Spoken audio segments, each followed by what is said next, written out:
Switzerland faces a variety of global challenges, such as internal conflicts due to migration, saving its welfare state, and keeping up with the global economy.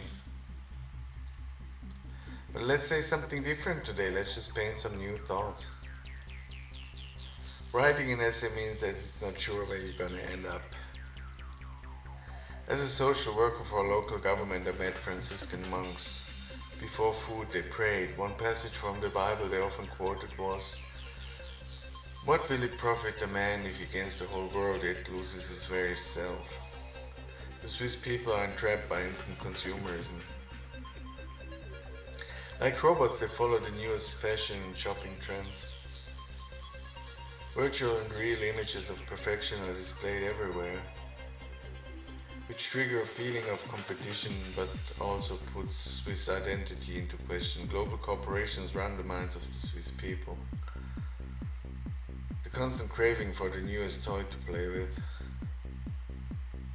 is leading the Swiss people astray from what they really seek as human beings, a feeling of love, meaning of life, and connection with their environment.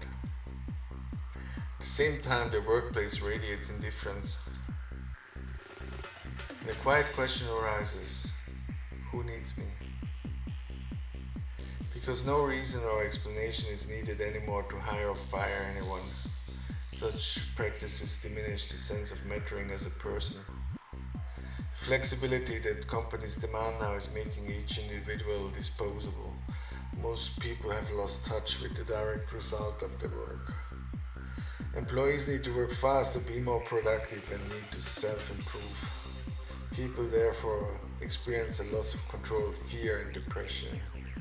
Globalization often brings a fundamental change to self-identity due to its relativization of traditional and cultural values.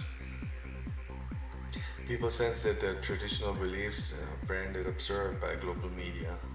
This brings anger, emptiness, and disorientation to their lives. In our oversaturated and overstimulated global village, where we try to keep up with everybody in the real and the virtual world, most people are trying desperately to keep up with what they feel is demanded from them and are constantly trying to improve themselves. The fight we have dragged ourselves into is I against me. There must be a good me inside myself who is going to improve my bad I.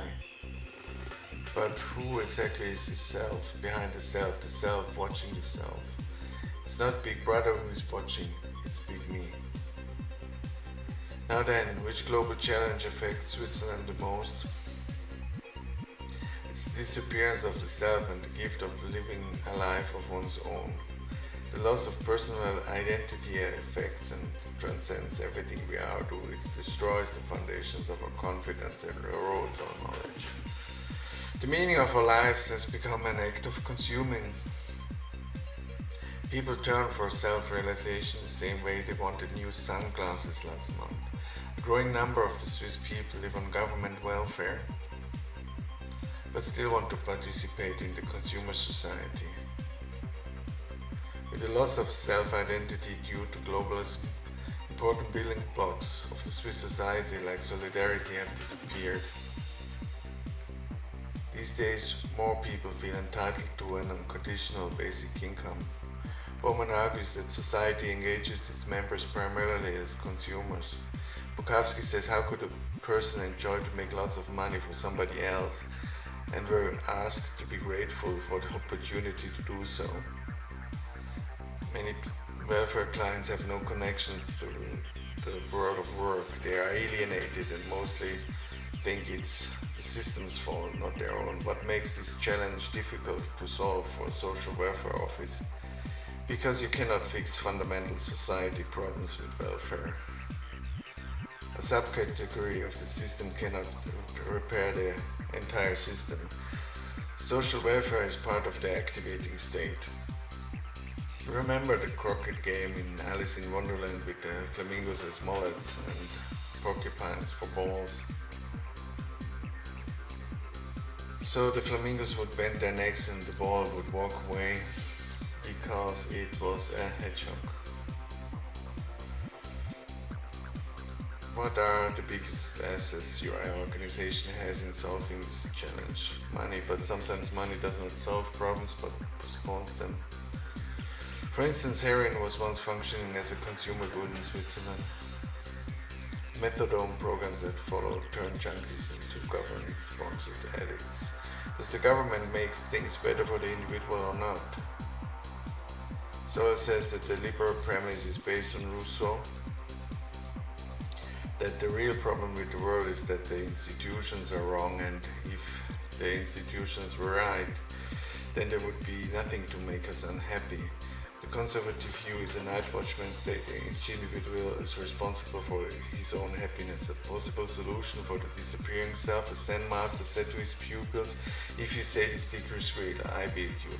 If you say this stick is not real, I will beat you. If you say nothing, I will beat you. There seems no way out. One pupil walked up to the teacher, grabbed the stick and broke it. There is a logical relationship between pathology and productivity. A sick person suffers from not being able to make a choice between possibilities. A creative person uses the same logical entanglement to break free. Ayn Rand once said, "To sell your soul is the easiest thing in the world." That's what everybody does every hour of his life. If I ask you to keep your soul, would you understand why that's much harder?